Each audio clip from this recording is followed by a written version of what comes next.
my channel Learn with Reena. So if you're new to my channel, let me give you a short quick introduction of mine.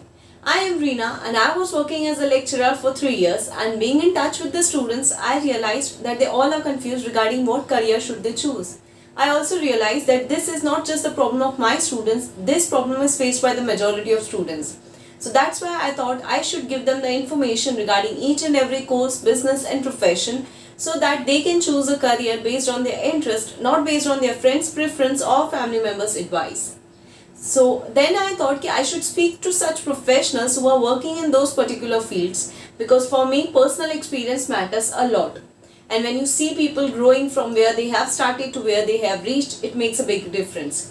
So today I have invited Ambika Lal, who is an image consultant, and I have asked a lot of questions regarding image consultancy, and she has answered each and every question for you. I am really grateful to you, Ambika, for your contributions. Thank you so much, Ambika, for guiding the people who are interested in being an image consultant. So let's start the video. Hi Reena, and welcome all the audience who are listening to me. So I'm Ambika Lal. I'm a qualified lawyer from ILS, and I've studied law, and then I worked with the two most prestigious law firms in India. Post that is when I went into getting into fashion, styling and image consultancy, and as of now I have my own fashion label, I have my own skincare brand. I'm an image consultant and a motivational speaker for a lot of corporates. So for me, how image consultancy happened was because I worked with the corporates for a very long time, and in general people found that that kind of empathy and the kind of relatability that I have with people. So a lot of options and opportunities were given to me for me to kind of speak to people, develop their personalities and all of that. And that's when I got my first client after I left quit law. From that, how image consultancy works, it's a word of mouth. So I quit law because I didn't quit law. To be very honest, I'm still a lawyer. And I'm still working with my own company and my husband's company, and I still work on that. However, I've been a capital markets lawyer. When I moved to Calcutta, and because I'm a capital markets lawyer, there was no stock exchange, and I'm quite, I've always been a person who's done capital markets from the very start, from the internship and everything. So I didn't want to kind of switch anything. But because I'd worked for about 5-6 years, and also I'd done about 13 internships during the work, during my college time, is when I wanted to kind of take a sabbatical, and I just wanted to do something of my own, which was very important because, when you learn so much from all these corporates, you want to give yourself a shot.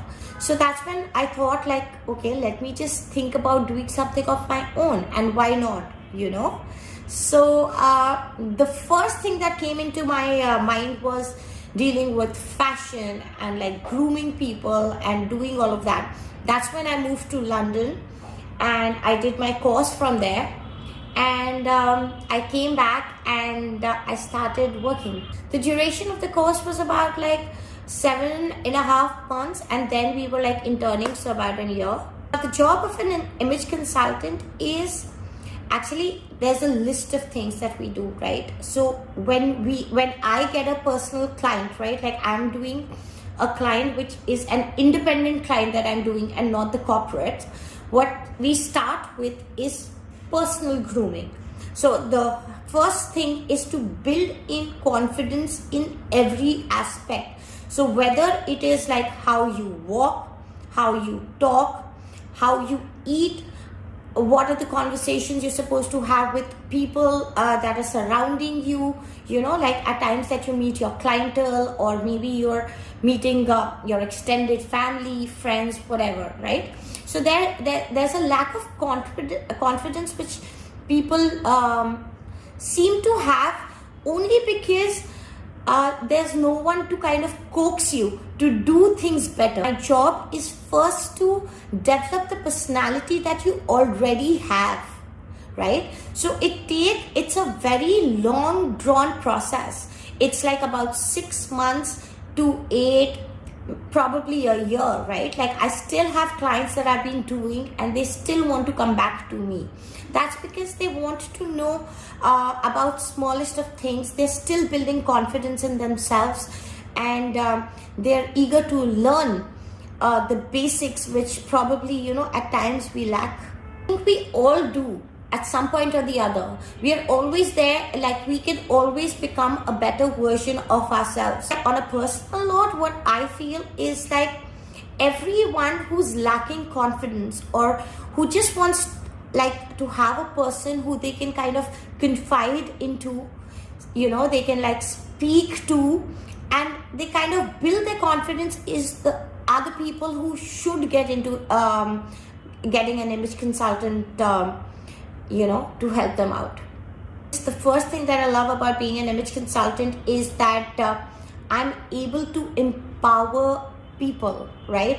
Whether men or women, whoever my clientele is, I'm able to kind of see that confidence that comes into them, right? Like they feel so confident, they're able to address themselves well, they're not like second guessing themselves at times. It's a very, very satisfying profession.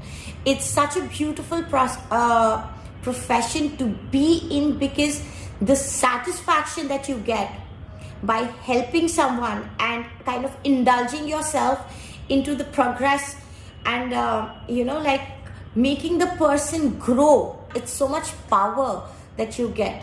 What people generally think about personality development would be like, you know, how your posture is, how you're walking, what your makeup should look like, and all of that, right? Whereas when we do image consultancy, it's this entire process. It's like you are bringing the person to do the best to their capacities, their capabilities, right? So when we start from image consultants, when we do image consultancy, we have things like, in my, for example, the plan that we work around, right? So we work around doing strategic planning, we do time management, we deal with like how you should deal with your family, how much time you should dedicate to work. There's an overall growth, right? Which is what we are looking at there, and especially in this generation, you know, and I feel like there is not a chance that we should have people who are second guessing themselves at all, because we all are capable of doing things. So when I think of scope of image consultancy in India, I think the scope has just been growing. So maybe a few years back, I don't think there were very many image consultants. However, right now, with the, you know, the industry growing, with social media, with so many people who are wanting to kind of develop their personality and, you know, take a stand in doing other sort of things, right? For that, they need it's not that people lack confidence. It's just that someone should be able to help them and kind of push them into taking that step, right? So I feel right now there is so much scope that it's like in abundance. Like I feel like the kind of number of calls that I get at times, it's amazing. And you know, you want to do it for as many people, but at times it's just like you are kind of restricted and you kind of postpone it, and you tell them that, you know what, I'm going to get back to it because I don't even want to give off this opportunity. It's that beautiful.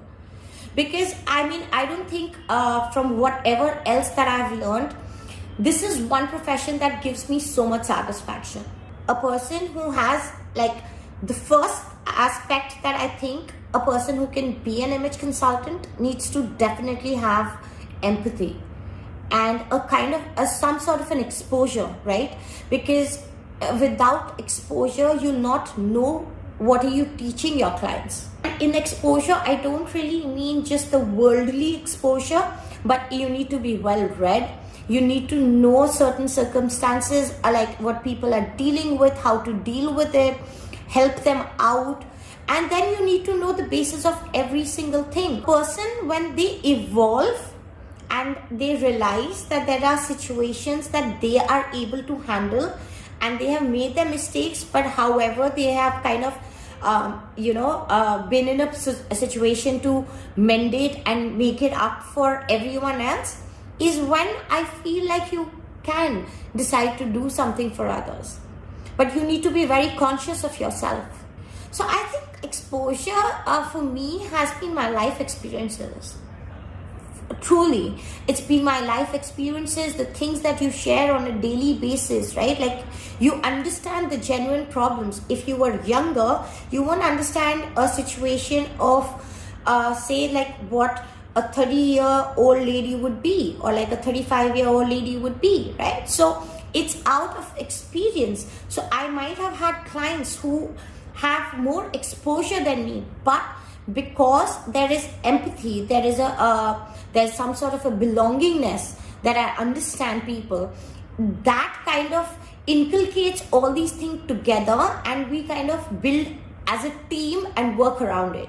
The skills that you need as an image consultant, I would tell you, is okay, again, like, this is so repetitive, but like, empathy is first, exposure, right? Knowing exactly what you're teaching, because if somebody is coming to learn from me, I don't want to kind of dissuade them into believing something which I don't, right? So somebody is going to connect to me as an individual, because if there is a holistic approach that they're looking out for, then that's why they have come to me as an image consultant. So it's very important for you to be very thorough with the profession, to know what you are doing with people. It cannot be that, okay, you know what, today I'm in a bad mood, but I will not be able to speak to them in that sort of light, or give them that sort of insight that is important to them, right? So you have to keep your professionalism and your private life very different, because of one simple reason, that you are taking a chance with another person's life. So that is one thing which I feel is very, very important. The first aspect of knowing any individual is to know where they are coming from. And 99% of the times what happens is people are so conscious that they're not going to speak exactly what's in their mind. So you need to be very mellow.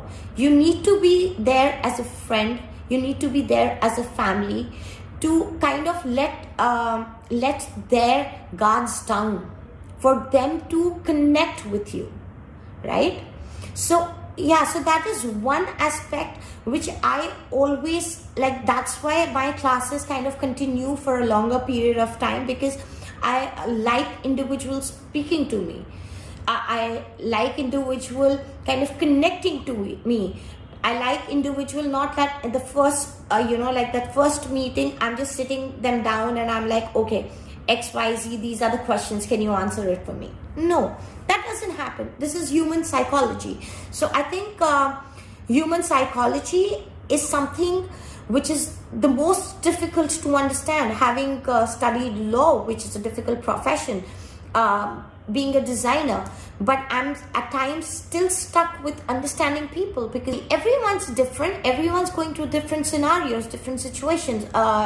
They might have a different family life, they might have a different health issue, whatever it is, right? So for us, we are not here to judge. For us, what we are doing is to help people, and that is what gives me pleasure. And that's the kind of person that I am, that I don't like kind of upsetting people or making them feel sorry for themselves. This is not me. There are people who approach you and they take out that time and they come to you. So I'm not there to make them feel that, oh, you know what, you're wrong. No, not at all, because every individual is facing so many things. It's just that it's our brain space. Some people can handle it well and showcase to the world, and some people are unable to do it, and that's why we are there to help them. There are various qualifications that you can kind of go through. Like, for example, there are like the Image Consultancy Business Institute, and I've been getting a lot of calls for, in fact, to go and speak for those institutes as a image consultant. So I've been kind of getting those calls, and I've been thinking whether I should or whether I shouldn't, because I've been kind of like, juggling between a lot of things that I do. But at the same time, I think the qualification is something that I feel is the kind of experience that you've had, right? So there are some people who I might think like at 20 years, but they might have a lot of experience, and they might have had like situations that they've dealt with, and they could take up image consultancy. But the fact remains that this is your profession and you need to take it very seriously. So because I'm a lawyer, because I have been in the corporate world, because I'm doing designing, I'm dealing with so many people, for me it's an amalgamation of all of these things that have made me do this, right? So some people, because at times people think it's very casual, but it isn't.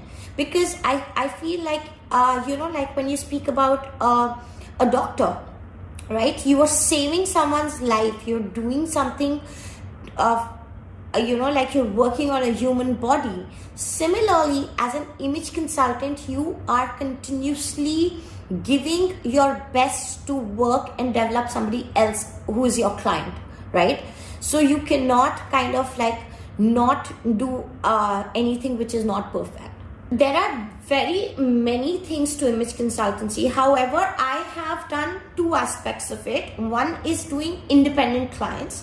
And when I say independent clients, that means I am basically doing people like their grooming, their styling, their strategic thinking, time management, how they're coping up with their family, the etiquettes, like how they eat, everything. I deal with everything. So that's one aspect that I do. The second, which I've been doing, is motivational speaking, and for corporates, right? So for corporates, what happens is you are taking onto a group, right? There's a group that we are handling together. So at that point, we obviously like kind of put on to time management and the regular grooming and stuff. And also a lot of public speaking, how to carry themselves out, how to like generally like present themselves. And that doesn't mean grooming. Grooming is something which is very internalized, right? And especially when people start understanding it, you realize it's a everyday process. It cannot be that today I go for like a facial and I get my hair cut and I do pedicure or manicure. That's not grooming. Grooming is very internal. It's very internal. It's something which is very, like, it should be very precious to people, right? That you are very, that you're very confident in your own skin. First of all, there are lots of institutes that are coming. Like, as I mentioned, there is one of these ICBI, that I keep interacting with them and all of that. That's great. However, I feel this profession, and right now in this stage that we are at, to be anything, it's all about the power within you of what you want to do, right? Like, there are people who are bloggers, there are influencers, there are people who are doing everything. They don't have they don't have a professional degree, you get it? But they are still able to do it. So with YouTube, like, and they have that knowledge. And secondly, another thing which I feel is that in this day and age, right, like, there are people who can, like, today I can choose a profession which I feel I might do well at, and then I can learn about it on, like, like researching, reading. It takes time, but you can do it. But what is important is to not take it in a way that, oh, it's so easy, because it isn't. You still need to devote that much enough of time. You need to kind of dedicate all your energy and like everything that you have to that, because it's your profession. So it's not easy, but at the same time, what I mean is that you don't really need a professional degree. If you're doing like a you're doing doctorate, you're like a surgeon or something like that, right? Like that you need to learn step by step, because that's very academically inclined, right? Whereas with this is a very it's a very emotional, drained out process. It's a creative process actually in its own way, right? Like you are actually building on someone else who you don't even know, but you're helping them out with all your energy, with all your love, with all your enthusiasm, right? Like what better can it be? Like you basically become like a part of their family, right? And they end up turning to you for all their problems, any of their situations that they are at. So I think it's really beautiful that way. To build a portfolio is by actually getting on the reviews that you get from your clients. That is the best portfolio that you can build, because there's nothing better than actually letting your people who've kind of like had the experience with you speak about you. There's nothing better, right? There's nothing more awarding than that. So yeah, so I feel like the most important thing is to get that recognition from people. And as I said, that I actually built this career, which is not like my even my go-to career. Like I am still designing, I'm still a fashion designer, but I still take out time to do it, and I still have my clients to do it, is because I've heard so much like such positive reviews from them that it keeps me going. That's what motivates me, because if you do well and people appreciate that, you will always continue to do that, right? I think the biggest challenge for any image consultant, whether you've done the course or not, is to actually realize whether you are worth it, right? That is very important. You might see someone and be kind of really floored by their personality and think that maybe I have that in me. But to do this on a regular basis, every day, every month, year out, it takes a toll on yourself. So you need to be a very sorted person from within. That's one thing which I think is very important. Like you need to be you need to be very cautious of the things that you're teaching your clients, right? You can never make a mistake, because that is why the person is with you. They're coming to you so that they do not make mistakes. So you might be going through you might be hustling and going through like a bad time or whatever it is. The point is, when it becomes your profession, you need to take it up and just do it. Like how, I was just speaking to you about it, like day before I had this like entire tooth extraction thing. But I'm sitting here, I'm doing it because this is your work, right? This is something that you enjoy doing it. And then you let go of other things. So you need to take it, and you need to be very, very passionate about it. Like, I think passion is the most important thing to kind of take this in, ahead, or take it in the long run. Thank you, Reena. Thank you.